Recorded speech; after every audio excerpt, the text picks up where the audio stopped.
هذه اللحظات. المنتخب المغربي متصدر هذه المجموعة. هناك في حراسة المرمى يانيس بن شاوش، عبد السلام الأشهب، عبد الحميد آيد بتلال، أحمد ختير الواضح أمامنا كابتن الفريق واللي تحصل على لقب الأفضل في اللقاء الماضي أمام منتخب مصر، وعلي معمار رقم 20، رضا العلاوي وسمير مرابط، بالإضافة لياسين جسمي، وهناك سعد الحداد، معاذ الدحار هداف الفريق، وأيمن أركيك مدرب الفريق هو محمد وهبي، واللي أيضا مع الفريق منذ فترة، وبالتالي يسعى إلى التأهل حتى يصل إلى تشيلي ليحقق ما حققه المنتخب المغربي. نتذكر من خلال 2005 في كرة أمامية لأسامة بن عطية، إلعابها قصيرة تتمرر جميلة ملعوبة اللي تعادلت مع منتخبنا، وليبيا خسرت أمام منتخبنا بهدفين مقابل هدف، كان لتحت 20 عاما.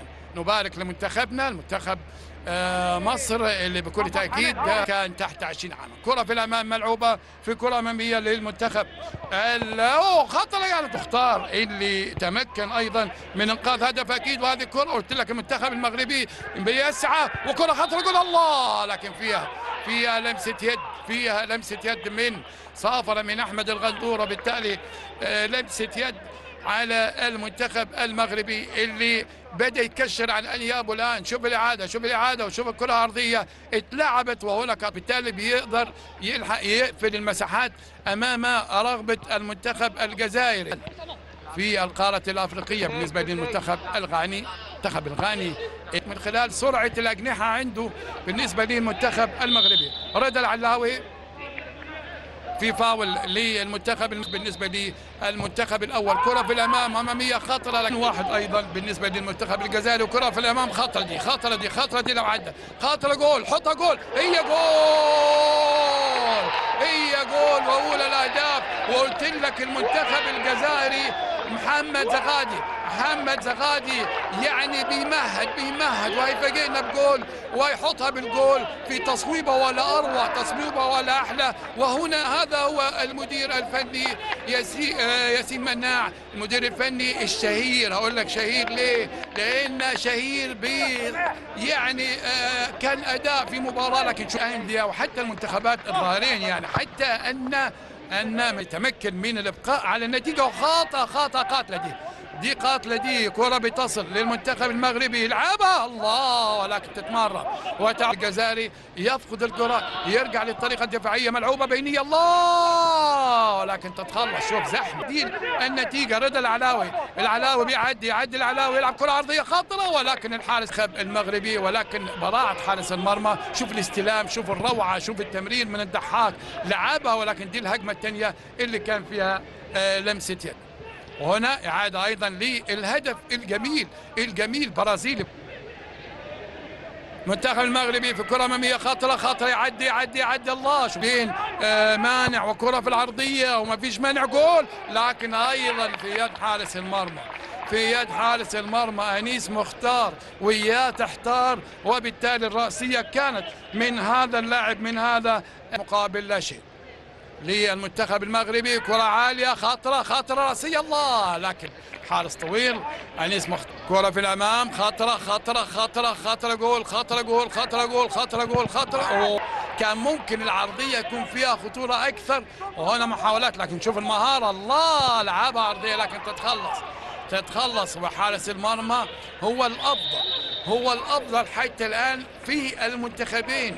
حارس المرمى بالنسبة لهذا الحارس سلامات هو يحاول يهدي، هو ما فيهوش حاجه، لان هو يحاول يهدي الضغط اللي ان الفريق يرجع ويلعب، وبالتالي يرجع يامن، ولكن هو المنتخب الجزائري يقدر فيها فاول دايما يعيدها المخرج. بالتالي انيس فتاحين اللي لعبها، لكن شوف على طريقه كيليان امبابي، على طريقه الكبار، على طريقه كرة ملعوبة العرضية، ولكن ينزل يهرب أحمد ختير، يلعب كرة في الأمام في جهة اليمين، في كرة أمامية ملعوبة مرابط العرضية الله. أيضا من خلال الفيفا اللي دايما بيسعى للتقنيات والعرضية، قول الله، ولا العلاوي يحطها عاليه جميله براسيه خطره جول خطره، وبالتالي ركنيه ملعوبه خطره لكن ايضا تتخلص وتصوب. كره بتعود اماميه، يحاول المنتخب المغربي الى مرابط يعدي لكن فيها فاول. هذا رضا العلاوي،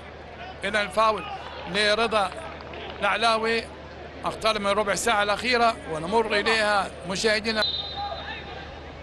كرة ملعوبة، تصويبة قوية، سلام في مهارة واضحة لدى لعيب المنتخب الجزائري. فيها فاول، إذا فاول هتبتدي أمامية.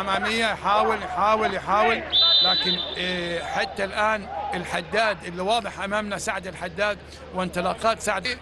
كرة ملعوبة والكرة العرضية خطرة، لكن قلت لك عليه لكن بعيدة يحطها وسهلة. عالم في المونديال، وحتى في أيضا لو فيها دخول قوي،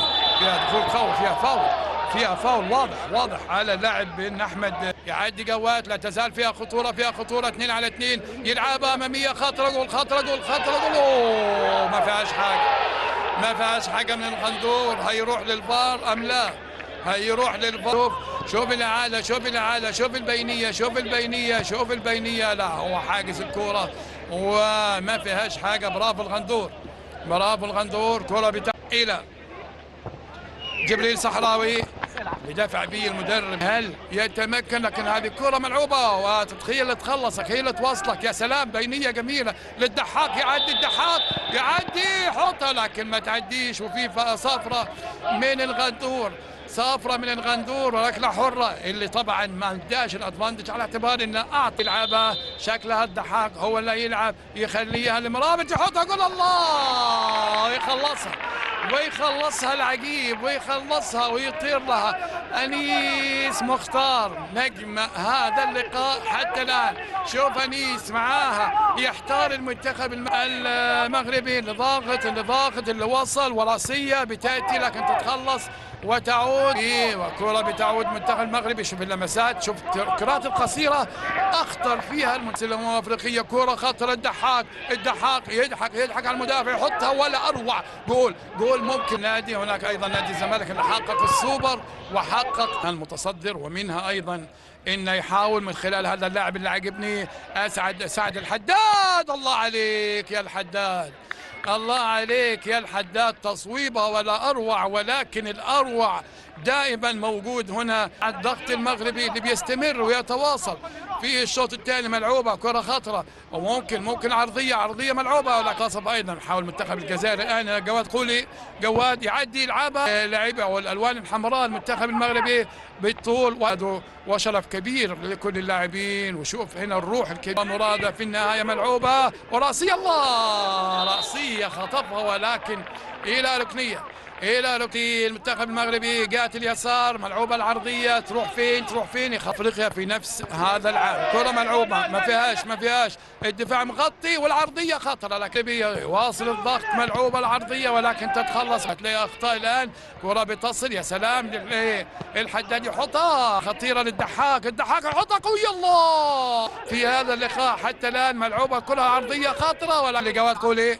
حاول جواد لكن مقطوعة، وتعدي مرة ثانية تصل لاستحياء، بيصل للمرمى مرة أو مرتين، والكرة العالية لكن معاها حارس المرمى. سلامات للحارس أنيس مختار المتألق في هذا اللقاء. أنيس ضغط كبير على أنيس، ولكن أنيس يتفوق بطولتين. كرة في الأمام، البطولة الأفريقية لدوري الأبطال والكونفدرالية اللي ستنطلق ايضا الاسبوع القادم بمشيئة الله. أنيس مختار. كرة ناحية اليمين للمنتخب الجزائري، في كرة عرضية بلنتي ضربة جزاء للمنتخب الجزائري على اللي واضح امامنا عبد الحميد بودلال. هو ما كانش بدقائق معدودة في اللقاء السابق امام منتخبنا. حطها شمال، حطها يمين، حارس يروح شمال ويحطها باليمين، وراحت والعارضة تقف أمام الطموح الجزائري وتساند أيضا ما هو واضح أمامنا بالنسبة للمنتخب المغربي اللي يتنفس الصعداء بعد عنها، على اعتبار أنها يتبقى له يعني مباراة لحد ما المنتخب الليبي، المنتخب الليبي. هنا تصويبة قوية الله، ولكن من جواد قولي إلى خارج الملعب على يمين حارس المرمى يانيس بن شاوش. خيار المختاري يلعبها، تصل الكرة ليه، يا سلام، لكن هتروح فين؟ هتروح فين؟ سهلة لحارس المرمى. سلامات. هل كان فيها تدخل من لكن قافل عليه تماما بالنسبة للاعب حمزة اللي يخلصها حمزة كتون. ودخول قوي من أنيس فتاحين، وشكلها فيها بطاقة صفراء، اللي كان فيه دخول قوي على لاعب المنتخب المغربي من أنيس فتاحين، ينال بطاقة صفراء. إذا كانت على قدم حسب الجزائري هنا في دورة الوناف، ودخول وخروج لحارس المرمى، تعود خطر جول، ولكن شوف قافلين تماما. هنا في دفعة وفيها فاول، إذا دفعة وفاول بالتالي للحلو خريب. شوف الدفعة واضحة من حمزة كتون. إذا شوف الإعادة، خروج كان عود جزائرية الآن، جزائرية لأنيس فتاحين، يحط عرضية، خطرة جول، يحطها فين يا راجل، عدت لخارج الملعب في فرصة، في كرة كانت مرتدة للمنتخب الجزائري، ولكن بيضيعها لاعب المنتخب لحلو خريب يحطها في المغرب الآن، اللي يعني يمتلك الاستحواذ اكثر والكره العرضيه، لكن دي سهله للحارس. بيار المختاري. قلت لك المنتخب المغربي لازم يلعب كرات سريعه، عشان يستغل الكرات على المنتخب المغربي، لما لا وهو المتصدر. ملعوبه العرضيه، جول الله، لكن ايضا تتخلص وتعود عرضيه، عرضيه، جول للمنتخب المغربي.